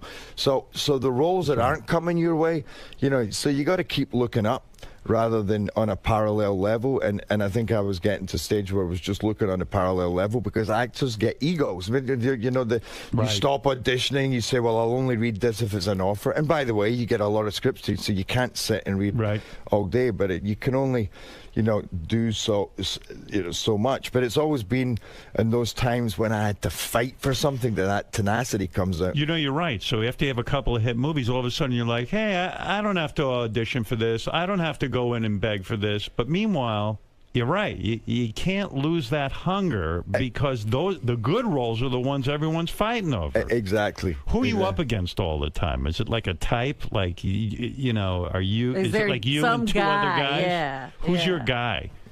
Who is my guy? It depends on the role because sometimes they're kind of slanting a little older, so they might say it's you or Russell Crowe, or other times, maybe Jeremy Renner or Tom Hardy when you're going younger, and those guys are phenomenal. Right. And sometimes they come your way and sometimes they go there. And I always think they go the way they're supposed to go.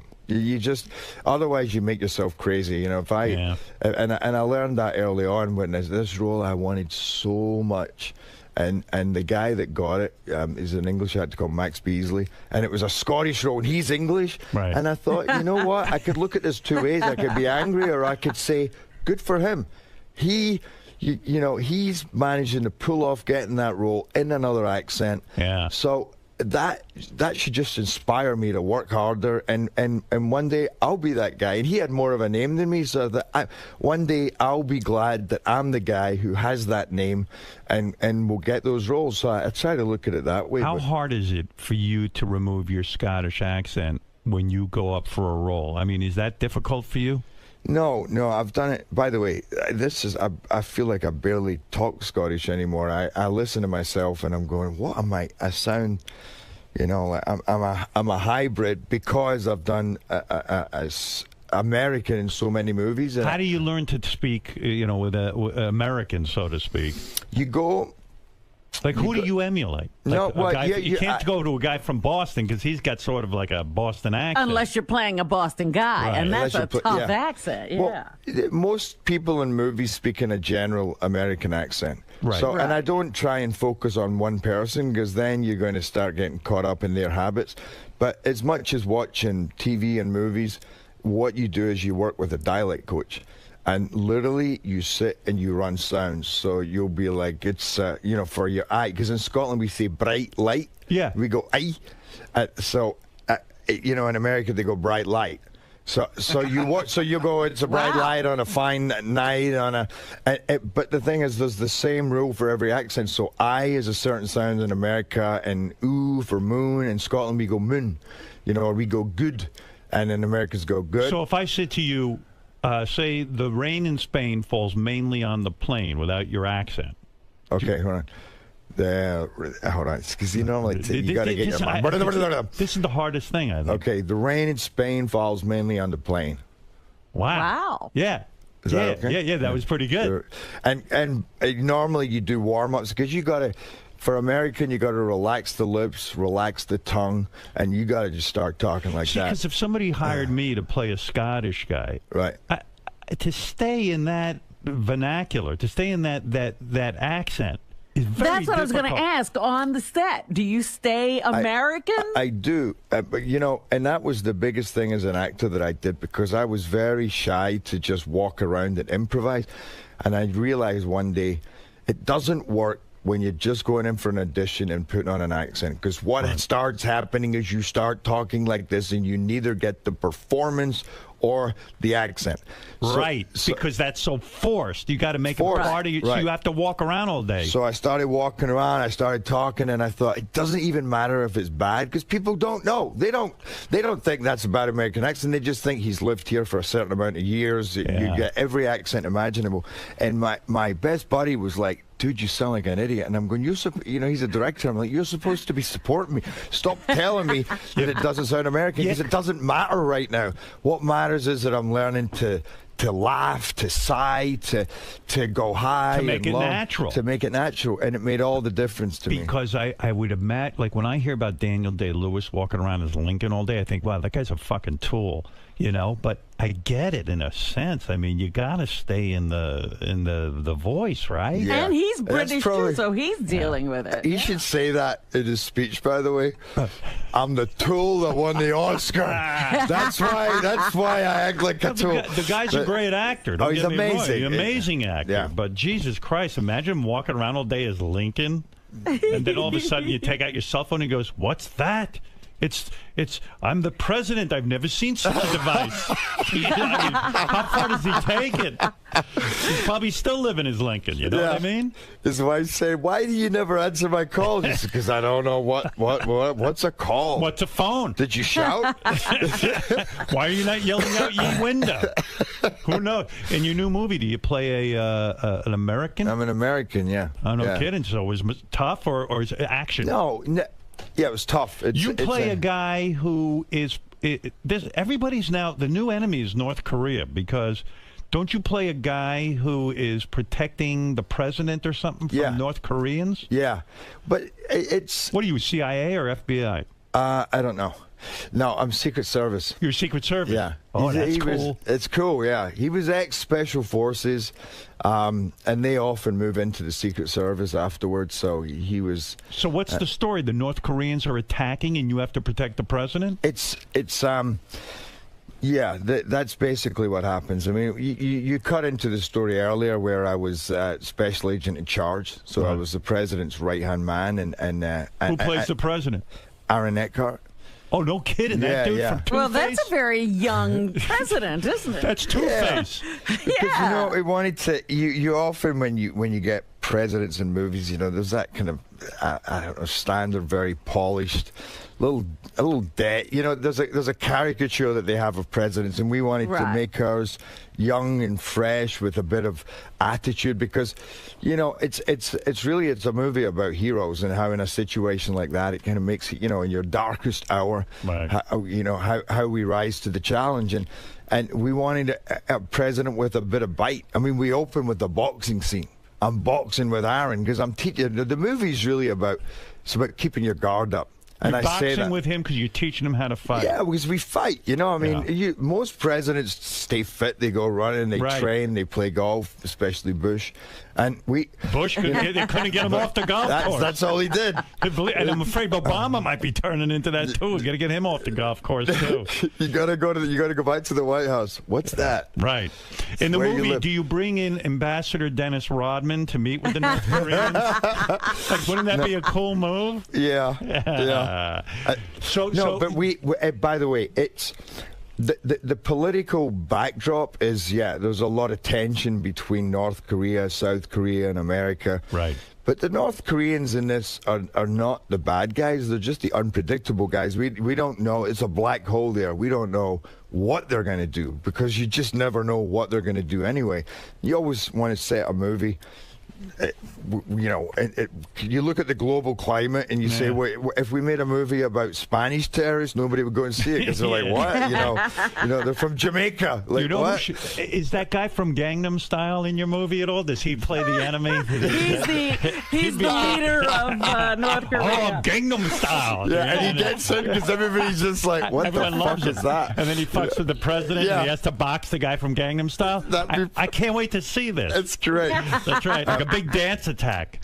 But they're actually terrorists. It's a militia force. So it's as it often it's more style perhaps than Osama bin Laden, where he has his politics, but there's a personal vendetta going on because of what happened in his own life. And so Costner played a good Secret Service guy. Kevin Costner, when he was protecting No Way Out. he was protecting Whitney Houston. By the way, you want to hear something crazy? Yeah. I was an extra in that movie. You're kidding. You're kidding. I took a year out in America, and I was living like a bum. I ended up joining a traveling carnival and working in. This is after you became a lawyer. No, and your parents wanted to kill you because you wanted to be an actor. No, this is before that. This is when they wanted to kill me because I took a year out after my honors degree, but I still had to go back and do a diploma in legal practice and then train in a law firm for 2 years. Right. So this is before that. I went over there on a work exchange program for the summer, and then the day I was supposed to come home, I was still technically president of the Law Society in Glasgow. I called my mum and said, I'm not coming back.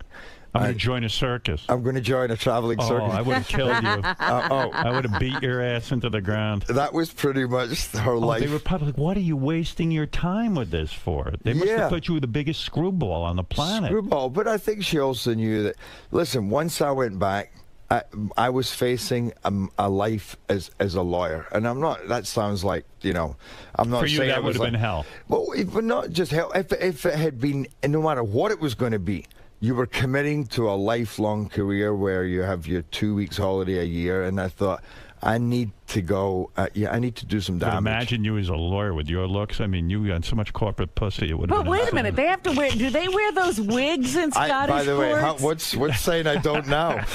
You probably do. God knows I can't even keep up with you. But do they wear those wigs in Scottish court? Yeah, they do. You would look good in so that. You'd have had to. I don't need a wig. I've got that. I've got that look. I just got to dye. You've got that puffy hair. So what do you mean you joined? What did you do in the traveling circus? No, it was a traveling carnival. So I was working on it was a device called the wacky wire. That goes round in a spiral, and you got to. You ran a ride? No, it's a concession stand. Right. So people come and they pay $2 and they try to take it down without touching the wire, and it's pretty much impossible to do, especially because there's an arm at the back that holds it, and if you do it standing behind it, then you can do it. But if you're in front of it, you can't. You can't. But they win this massive teddy bear, and you're like, come on, we're the biggest bear in the fair. $2 a shot. I'll give you 3 for 5. You? That was me. Yeah, you guys ripped me off. I think I lost that. So while you're doing that, you say, "Hey, let me go check out the movie business," and you go and you're an extra on that movie. Yeah, I wasn't even checking out the movie business, but my buddy who I'd met years before in Spain, who it turns out his father was Alan Marshall, and who was a big producer. He produced Basic Instinct, produced Bugsy Malone. He did Jacob's Ladder. And by the way, he's now an assistant director and a second unit director. Now check this out. This is 23 years later. When I was in Spain, I was on holiday with my family. We were there for 2 weeks. I met him. I had to go home, and he's like, dude, stay at my place. I've got buddies coming out. So I stayed at his place, and I had no money, so I painted his house. His mum gave me money to paint his house so I could stay out in Spain. And he just worked. He worked on this movie, Olympus Has Fallen. Wow. I was like, that's crazy. So he was circle. Full circle. So it was kind of amazing that all those years later that. You nervous? You know what? You always get nervous before a movie comes out, but the reason I'm nervous about this movie is because you got back end. Yeah. Well, I always do, but recently I haven't seen even close to anything on it. Right. But honestly, these last couple of days have been really exciting because we've just done. I did 80 interviews yesterday. 80. Do you like that? No, I don't like it. Yeah. But I like it when people are coming in because what we did was really smart because the movie is fantastic and it's exciting and it's very provocative, and it's emotional, and it's patriotic. Have you gotten reviews yet? Yeah, so we've been getting reviews. They give you quick reviews. The reviews don't come out to the day of. Right. But the reviewers have been loving it, and we've been screening it. These 300 word-of-mouth screenings we did all over the country. Yeah. And they are screaming, and they're shouting at the screen. Action film. It's an action film, but it's also... Any nudity? No. Any chicks naked? Jared gets No, that would still be nudity, but no. No chicks naked? No chicks naked, no. Who decided that? I tried. Right. I mean, and you I would was make even love up to any women in the movie? No. Wow, that's No. real action. You know, that's the move now. Like, no one's James Bond anymore. Like, most of these action dudes don't actually make love to women. They're almost above it. Sylvester Stallone started that, I think. Yeah, yes, that's a good point, actually, because it doesn't really, it becomes a little namby-pamby after that. Then it goes towards the romantic thing. This is, I mean... This is hardcore. It's hardcore, but at the same time, there's a lot of... It's a very emotional experience, and I have a wife in it. We have... Because after a tragedy at the beginning of the movie where me, in performing my duty, there's a car accident, I have to save the president. But in doing so, I literally have to pull him off of his wife. And they go over the... Would you love to be James Bond? I could see you as a James Bond type. I could... Listen... Is this your James Bond, this movie? I mean, any movie that's an action thriller where you're working for the government against the bad guys then could be compared to James Bond, but it doesn't feel anything like James Bond. Would you love that? I mean, would that be something you'd want, or is it too... No. To be honest, to be Bond number 17 is not... Because you're going to be compared to all the other ones, and what if you don't do well? Then you're, then you're and done. there was Sean Connery, which is pretty hard to top. Daniel Craig, I really loved the last movie. I thought that's when it. Yeah, a lot of really, people did. Yeah, that's when it clicked in. That was a piece of class. I could see you doing that, though. No, by the way, I totally think I could do it. When you, of course, you could. if you. When you pull the president off his wife, she's not naked? No, what kind of movie is this? That the president's wife isn't naked? What do you call that when you pull a costume and it just comes off? The breakaway. The breakaway. Right? Yeah. I suggested it. He's banging his wife, and you pull him off, and she's not nude. And she's not nude. And does your character go, "What the fuck? Why are you wearing clothes when you're making love to the president?" And he said, "What the fuck? My wife just died, you dick." Anyway, but so you cut into the movie, and I'm now in a desk job. I'm like a caged animal. I'm bouncing my ball off the screen. I train my life to be of service. Did you audition for this movie? No. I produced this movie. You got this role. Yeah. This is your role. And it's 𝗦𝗵cie𝘄𝗿𝗱 who directed Training Day. So I mean, and we have Aaron Eckhart, we have Morgan Freeman, Melissa Leo. Morgan Freeman, he's good. Melissa Leo, who won the Oscar for The Fighter. We have Ashley Judd, Dylan McDermott, Cole Hauser. Did you have sex with Ashley Judd? She's newly divorced, right? No, I have sex with Dylan McDermott. But you did? It's a spoiler. Yeah. You didn't mind that you were uncircumcised? I'm glad to hear you have a small penis, though, with all the women you get. Oh, yeah, it's you small, believe him. Can I just say? Yes. It's thin. It's thin. Mine's thin, too. Mine's thin and small. I'm not even thick. My God. In a way, for a guy like me, I'm glad to hear that about you, because you should have some difficulty in life. You know what I mean, that could look. Do women ever laugh when, because they're like probably like, oh my God, I'm going to be with Gerard Butler. Terrible. Do they ever go like, I guess it's not a joke. I just do that to make him feel comfortable. See, I'm not perfect. You want to see my hemorrhoids? We had a woman in here who you made love to recently, but I heard you get mad because she went public with it. Brandy. You got from, angry at her. Real Housewives of Beverly Hills. You banged her. Oh yeah. Oh, you sober up. Well, you know what? By the way, here's the thing. She's hot. She is hot. I've never seen that show. I watch it all the time. There she is on our show right there. There's a picture of her. Oh, well, she's hot. She is hot. But here's the thing. That was like you're at a beach party, you're having fun. This girl comes along, and she was so. So what do you do? She's like, doesn't matter. What do you do? I said, tell me. It doesn't matter. It doesn't matter. So we hung out. We had a little bit of fun. Suddenly, one day, I'm actually walking down the street with 𝗦𝗵cie𝘄𝗿𝗱, who directed this movie. That's who you care about, right? Who I care about, right. and this paprika, because they love to fuck you, those guys. They love to come up and ask you the most awkward questions. So he runs in my face and says, "So Brandy Glanville says you're great in bed." 10 out of 11. No, she gave you a 10, 11 out of 10 as a lover. Well, you know what I said? Hey. Who's Brandy Glanville? Wow. Because one, I didn't know her last name. And two, I didn't know she was a celebrity. And I didn't know that she was going to go and fucking tell people about it. Oh, yeah. So here's the thing. Then she looked, I felt bad because she looked, and then I worked it out. And I'm like, oh, okay, that's who that is. And I called and said, one, I'm not very happy that you did that, because you got, there's certain things you got to keep a little private. Sure. And two, I'm sorry because I said I didn't know you well. And she was in tears. She said, I'm doing the press for my new show, and now they don't want to talk about the show. They just want to say, so Gerard Butler claims he doesn't even know you, and you said you had sex with him. And I said, I know that's embarrassing, but what do you expect? She put it out there. Yeah. But she's cool. Could she have kept it going with you, or is that strictly a one-night stand for you? Like, in other words... No, I wasn't. I wasn't. I mean, I'm seeing somebody now. I wasn't. This was me when I was training for Mavericks. I got a place down in Malibu. You have your fun every now and again. Yeah.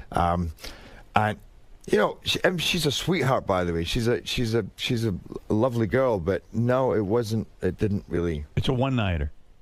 It was a one-afternooner. A one-afternooner. A one-afternooner. I mean, the way she was, we had her on the show. We're talking.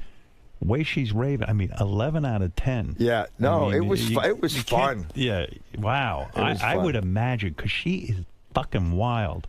Yeah, she is wild. Yeah, I like a wild woman. Yeah, she's... Sure you do, Howard. I see who you married. Well, how do you know my wife's not wild in bed? All right, she's not wild in bed. No. She used to be before she met me. No, she's not. But you haven't made love to any of the other housewives of Beverly Hills, Lisa Vanderpump. Now I don't know because maybe I did. Hey, what was the movie Mavericks? That was the surf movie. Yeah. Did you almost drown on that movie or something? I read. I did. Yeah. Yeah. What happened with you? You were you actually had to surf for the movie. I had to surf, and it was my dream to actually go and surf that wave, even though the movie is all about just that people have no idea how dangerous and how much training and what metal it takes to go. Had you ever surfed before that? I just learned. I wasn't even that good, but I knew what I learned. I actually learned to surf big waves before small ones because I knew if I can be towed in. I learned to tow in because it's hard to get up on a board while you're being towed. And then what does towed in mean? I don't even know. I'm such a pussy. Towed in means there's a rope on the board. Yeah, you hold the rope. You're lying on the board. They pull you, and then you got to stand up.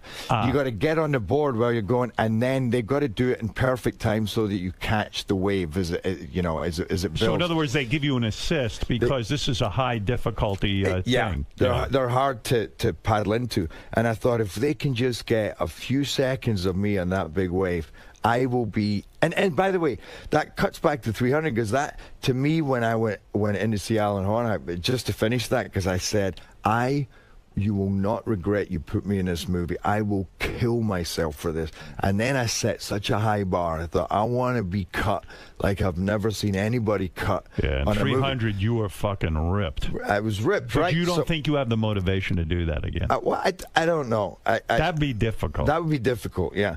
But so for Mavericks, I did the same thing, though. I said, if I could just go out there and surf Mavericks. So I pushed them because they're like, listen, if you get caught in Mavericks, there's nothing we can do. We can't go in because the waves are too big. We got to wait for them to pass. That might be 12 waves. That's 3 or 4 minutes.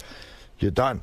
But I got away with it. I surfed it 3 or 4 times, and to be with some of the best surfers in the world. I didn't surf it well, but I just got up and you were there. I was there, and to see them. Could they have faked? In other words, could you have never? Let's say you don't know how to surf. Yeah.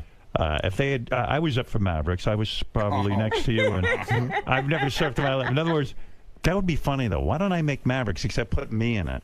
Yeah, and you know what I can't mean? surf at all. Yeah, right. So, if you didn't know how to surf at all, could they have just faked it and used a body double and then been done with it? Or did you, in order to get the part, you needed to know how to surf? No. I mean, they offered it to me and said, they said that, well, the movie's not going to happen if you don't do it. So they said, so you do whatever you want. If you can surf a bit, if you can surf a lot, if you can't even surf, we'll work something out. Wow. So, but.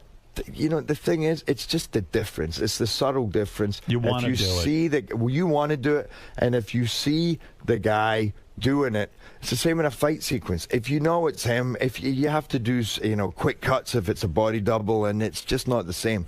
So I wanted to do it, but that's not when the accident happened. It was the next week, and we were doing a part where we're paddling out, and it's the first time that the kid who's, Jay, played by Johnny, he's watching me paddling out, and it's the first time he's seen Mavericks, and it's awesome.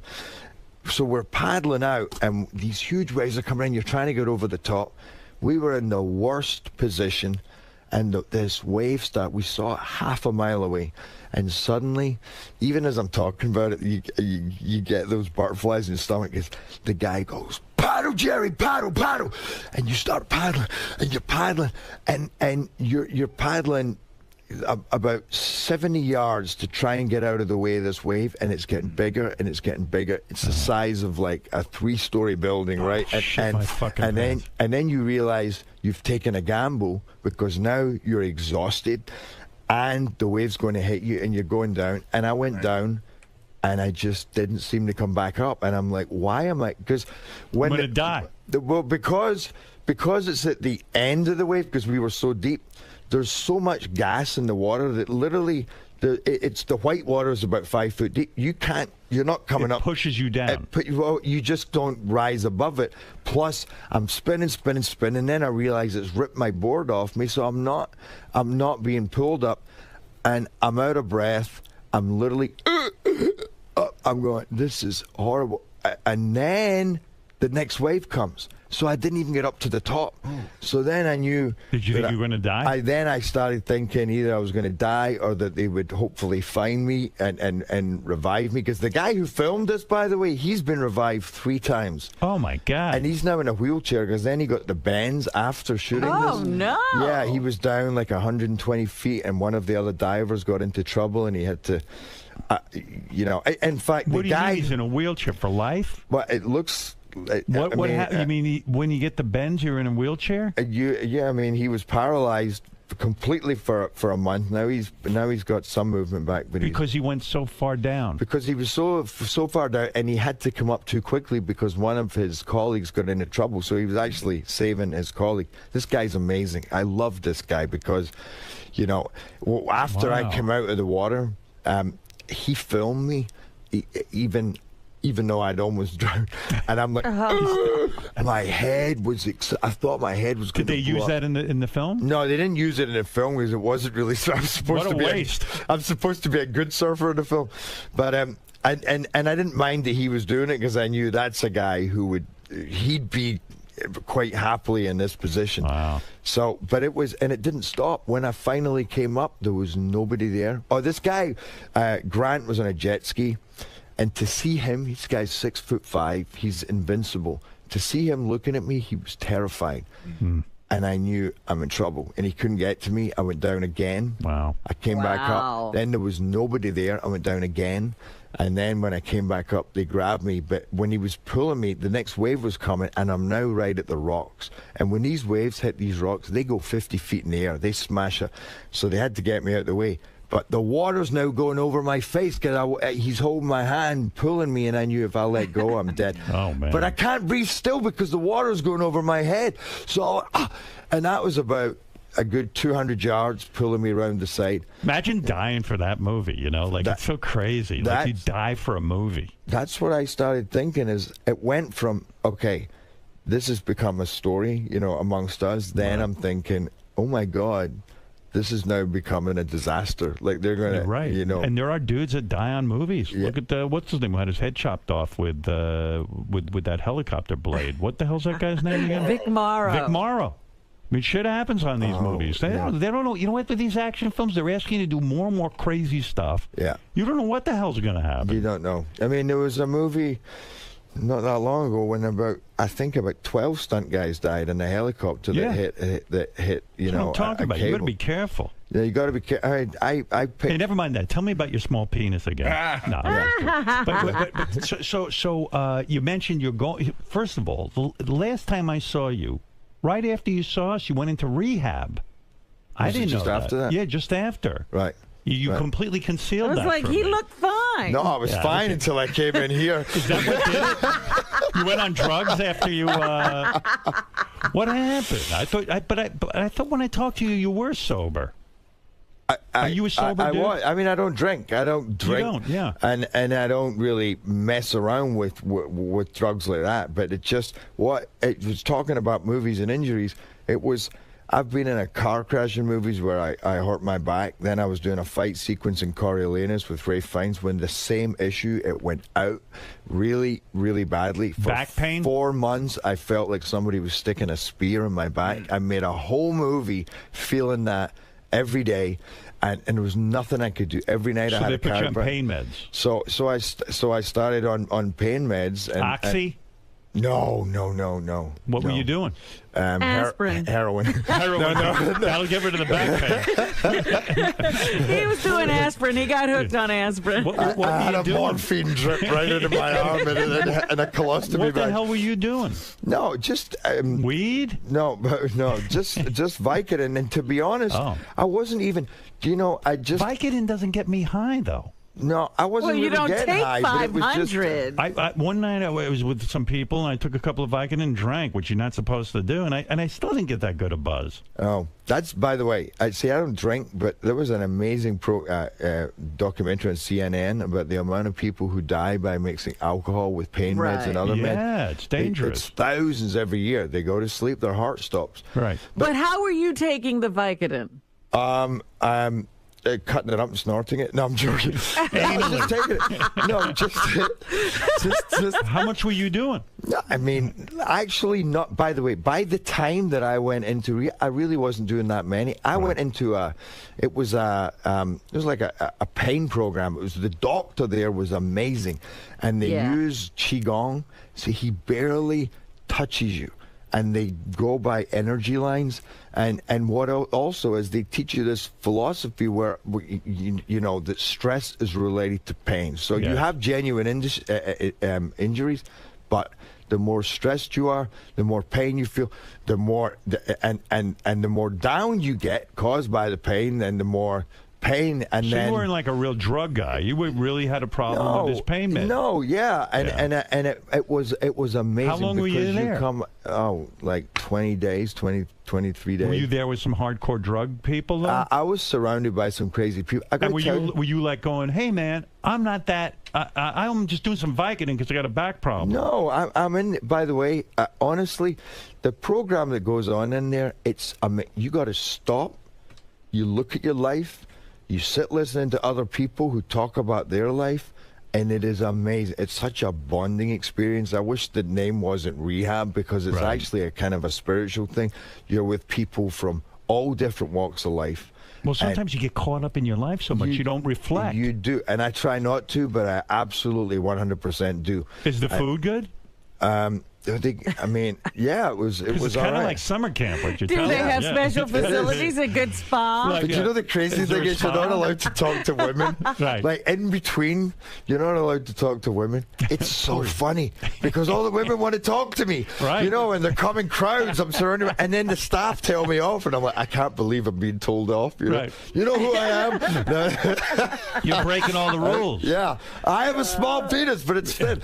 So are women slipping notes under your door and stuff when you're in the rehab? Actually, I did get a note slipped under my door. What a life. Yeah. It's unbelievable. Like you're in rehab, you're trying to reflect, you're trying to keep your shit together, and then all of a sudden you get the notes under the door. Yeah. Were you tempted? Yeah. What did the note say? it was it was just being. It was like something like you're fucking hot. I wish we could do something or something like. You know, the thing is, you share a room. You share a room with somebody, and I shared a room with this guy. Oh my God, he was hilarious. He probably took the note and said, "Hey, this chick thinks I'm hot. I'm going to go bang her." No, but that'd be great. That would have been great. That's a you movie. got me thinking. Maybe the note wasn't for me. What a movie! I'm at rehab with Gerard Butler, and I get a note under my door, and I realize this chick wants to fuck me, and I go over there, and then she sues me because she thought I was Gerard Butler in the dark. Yeah, or Gerard Butler comes over, tries to fuck me, and I sue him because I wrote the note to the other guy. Right. So who was the guy you were sharing the room with? Just like a regular dude? You know what? This guy was older, and he'd been married for something like 40 years, and then I think he just got a little bored, started drinking, and oh my God, I fell in love with this guy. He was such a good man. When I first met him, he was really annoying because he's like, "This is what we do. This is what I do. Class at this time. Now remember, okay, it's 5-2. You got to be right." And I want to go, dude, fuck off. Right, you know, yeah. But by the end, I loved this guy. Although he snored so loud. Oh, I hate that. Even the earplugs. I mean, the room was vibrating, and I couldn't take that. No, I'd have to do Vicodin just for that. Really. I'm not kidding. I'd kill the guy. Yeah. So do you stay in touch with this dude, or are you? I do. I stay in touch with a few people from there because you know what? I got to tell you, that's why I think everybody should do something like that or go to some, to take a stop. That's why I do therapy. I'm telling you. You do therapy? You do psychotherapy? I have done, but I don't right now. Can you masturbate in rehab? Can you spend some time? Is everything off? Or is that like, do they tell you? He's got a roommate. Yeah. No, I'm saying, can you masturbate? No, I did, and then they said, where do you go? You got to do that in your room. I do it in group. Not in group, Jerry. Not in group. But seriously, do they tell you don't just abstain from touching yourself, or? No, they don't. They don't say that. I don't recall if I did or not. Did you have to clean toilets with your toothbrush and all that kind of stuff? No. Like none of that hardcore stuff. None of Betty that. Ford type stuff. None of that. Yeah. So you would recommend? Were there other famous people there? Or were you the only famous dude? No, there was a couple of other famous people. I'll tell you who was there. Fun. No, I'm joking. Yeah, please. Just give us a list of the names. Give us a few names to make it really good. Is that fun, though, as a celebrity, to see other celebrities there and like you're all kind of bonding? I mean, I would imagine that's great. Yeah, it's cool because you know what? Well, especially for me. To be honest, I could have gone in there saying, "Hey, I don't have a big issue." But I didn't. If I'm here, I'm going to use this experience because you learn so much. You come out, you understand yourself so much more. You're inspired by. So why not continue? Why did you You're go? right. By the way, that's why I kind of wish. I was doing some group. Have you ever heard of that book? Is it Power Against Force or something, where the guy talks about the energy you have if you're around a room of people meditating? Literally, it gives a vibration, right. And they say that Jesus operated on this 650 or something. Mother Teresa, the Buddha, and the emotion of jealousy and fear and anger is like 100. But wasn't there some story about? Didn't you go to Israel and then you were like you came back and you thought you were Jesus and you could make fire come out of your hands? Wasn't there some story like that? Yeah, but it was fire come out of my ass. I realized you got to fart and light it. No, you know what I'm talking about. Didn't you go? You had some spiritual experience. You went to that. What is that called? No, it was India. Yeah. It was India, and I'm very. Well, I haven't been doing it so much recently, but I was big into meditation, and I went to India. TM, Transcendental Meditation? No, just meditation. I've never done transcendental, but I met this monk in L.A. and he told me this amazing story as I was there going, well, look, this is what's wrong with my life, and he said that he was at the school. This school was amazing. They closed this school because this kid one day, they say that this kind of that he had this spiritual experience and he passed it on to one of the other kids. Then all these kids started having these out-of-body experiences. They were literally calling their parents saying, you went here today, you were wearing this is what happened. And all this crazy stuff started happening. They closed the school and started this temple. It's called the Oneness University, and it's all about Oneness? Oneness University. And so you go there, and it was a one-on-one, and they teach you about their kind of philosophy. And their philosophy is absolutely accepting where you are in every moment. And that is your ugliness. You say, I'm jealous right now. I'm angry. It's not about... being in touch with your emotions. Being in touch with your emotions. And, rather than, I'm angry, but I shouldn't be, because that's what's frustrating. It's like, if I'm fucking angry, I'm fucking angry. Let it out. There you go. Right. If I'm jealous, I'm jealous. And it's about absolute acceptance. But what they did every day was they gave you these blessings. So they'd sit with their hand in your head. And at first I'm like, all right, this is dumb. What are they? You know, I felt like an idiot. About 3 days later, I start feeling this tingling in my head. And every day they hold your head, and you start your head 2 or 3 times with an intention, so that whatever you've been talking about, they get with that intention of learning that lesson, they start giving you this energy. And through passing that on, they say you can eventually pass it on, but you got to go through this ritual. I know this sounds crazy. Trust me, I thought so too. I was going to say, you're going back to rehab after this visit with us. Yeah, energize me. So wait a second. So your head starts tingling. You get this tingling, and it's in exactly a certain part of your head, like just up here. And they explained it because they were working with some top neurosurgeons who explained the gland that it's affecting. And then what happened was you go through this ritual, and then you learn to start giving them. So I came back. I literally started giving blessings, and everybody I gave it to my girlfriend at the time. Of course you did. And it was so, but she literally went straight to the toilet and threw up. Wow. But then she felt amazing. Awesome. You know, so in other words, you came back from this experience, and now you were a healer. And you started laying hands on people. Yeah. And they threw up. Yeah, right. But what was the thing? You started to think you could shoot lightning out of your hands or something? No, you're just putting your hand on your head, and you're passing an energy. You're touch passing my head, and I want to see if I throw up. Give Howard a treatment. Give me a treatment right now. So are you still are you still treating girls? No, I don't. It wasn't it's just weird treating a guy. I think that you need to have more education before you start treating people. That's what happens in Hollywood. Somebody goes for a 2-week course, and right away they're teaching. Right? They skip right over. I know. By the way, I know you. Yeah, I mean, I'm setting myself up for a big laugh here. But by the way, it was. I mean, I did it a lot, and it was amazing. There was just one girl said. She said, I've never done, she was off suddenly doing charity work on Easter. She was working with these kids. She says, I feel so energized. Wow. I had a blessing years ago from a guy, and he sat in a room, and I waited for him to start. He was a Brazilian guy, and I heard, this guy's amazing. And he sat in a room, and I sat there, and half an hour later, he went, we're done. And I'm like, what, that's it? And I thought it was bullshit. Right. Within 2 days, I'm like, I hadn't felt that happy or that energized or life suddenly. I had no issues. I just And what does he do? He just stands there? He just stood there, but it was this kind of, focusing on you and passing. Maybe it was that guy. Maybe it was that guy. What's that guy, I went Robin? to see. Yeah. What was his name? This fucking guy goes in a room and he stands there. He stares there. A lot of people And do. he stares at you. And he stares at you. I said, that's the gig I want. But he was in London. He was a Brazilian guy in London. But I mean, a lot of people. I got to tell you, even my buddy who's a director, he went to see this spiritualist, and the spiritualist said, you have an incredible power in you, and you don't even know it. And he started healing, and in fact, he healed me once on my back, and he got sick for 3 days. I mean, he really got sick. I mean, coughing, and Does your back still hurt?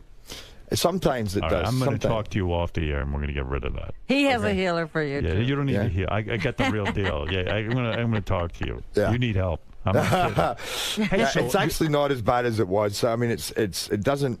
I mean, it just. I don't know many people who don't get some kind of back pain from time to time, but when he did that work on it, I couldn't believe the difference, and he's helped. So my buddy hadn't trained for 2 years. He put his hand on his shoulder. He got sick after that as well. My buddy went to the gym next day, was lifting weights. In fact, he's in the back room. Dr. Freddie boy. You're going to learn about it from me, Dr. John Sarno, and you're going to be fine. Oh, I know that. I know that. It's going to be it. And that's going to be it. Hey, so you're dating some new hot chick I saw on the paper. Yeah. Look at you, model. Model. Actress, actually. She just made a movie with Jude Law. She just did a couple of movies in Italy. Love? I'm in deep like. You're in love. No, she's amazing. She's amazing. Is this one going to last? Oh, look at him. He's starting to blush. Yeah, what's going on? Did you do that healing move on her yet? Did you make her throw up? Yeah. Oh, there she is. Wow, look at her. Where? Right there. Look over there. Oh, my God. Oh, yeah. How do you not come fast with that? That's what she said. That's right. That's what she said. Oh, my God. How old is she? She's 14. I want to do the healing move on her. Good Lord. Where did you meet this she's one? 25. You know what? 25. Good Lord. Look at her. She's actually... She's perfect. She's the most beautiful girl I've ever seen. Physically perfect. Yeah. I met her in New York after this art gallery opening. Yeah. And my friend was talking to her, so I was saying hello, and I'm thinking, okay, I don't want to kind of stand here or get out of the way. He says, hey, sit down. I'm like, really? He goes, yeah. Great girl. You got to meet her. So we start talking, and she starts texting 𝗏𝗏, who we're all involved in the same charity, Artists for Peace and Justice. So I'm like, oh my God, you know Paul. And so then we get talking. We hang out till 7 in the morning. Oh. I say, let's go walk the Brooklyn Bridge. But first, let's go and get jackets at my place. Perfect. And I have a hat collection of like 200 hats. Crazy Russian, you name it, I have those hats. We didn't even kiss. We're jumping about the apartment. We're trying on hats. There was something so magical about it. And I went, this girl's amazing. And then I said, she was leaving the next day, and I said, I'm coming to see you in Milan. I'm coming. And 3 days later, I was at her door in Milan, and she freaked the fuck out. She was on her phone. She's going, she's on with her assistant, and I knew she was saying... Let me get this straight. You met her where? In New York? At a gallery opening. Where was the gallery? No, it wasn't. It was a gallery, but it was the after party after the show. Is this in New York? Yeah, it's my friend's place, the Derby, which is a great place. You meet her. How come your friend wasn't banging her? The guy who she was texting. How come he wasn't? He has a girlfriend. Right. So and he was just friends with her, but she doesn't live here, so. You know, she'd been visiting. So what is she? She's modeling in Milan or acting in Milan. So she goes off to Milan, and you just say, I gotta be near her. Well, yeah. Basically, you had this amazing night, and no sex. It was just trying on hats and walking the Brooklyn Bridge till 7 in the morning. Yeah, no, we never made the Brooklyn Bridge. At 7, really? I'm like, 7. It was like, all right, who are we kidding? No making out, nothing. No, not even like a. Why hug. not? That's your move. Yeah, I know, but it didn't. You know, I thought it was very rare, but I'm like, I don't need that right now. Right. Yeah. So you hung with her. Does she speak English? Yeah. She's good at it. She speaks 5 languages. Wow. Yeah. She speaks 5 languages, and you're trying on hats. You're doing that whole move, like you're playing it like, hey, I'm not even gonna have sex with you. This is like, I just want to see if we have a friendship. That's the best way to play it. Then she leaves. Yeah. And you're texting and shit, and she's in Milan, and you go, fuck it, I'm going to get on a plane and go. Like, that's very Pretty Woman stuff. I mean, you get on the plane, and you fly to Milan. Yeah. And then when she sees that you've made this effort, that's when you bang her, right? You're the man. Yeah. No, good for you. So, no, we spent 3 days in Milan, and we didn't, we're both pretty paranoid.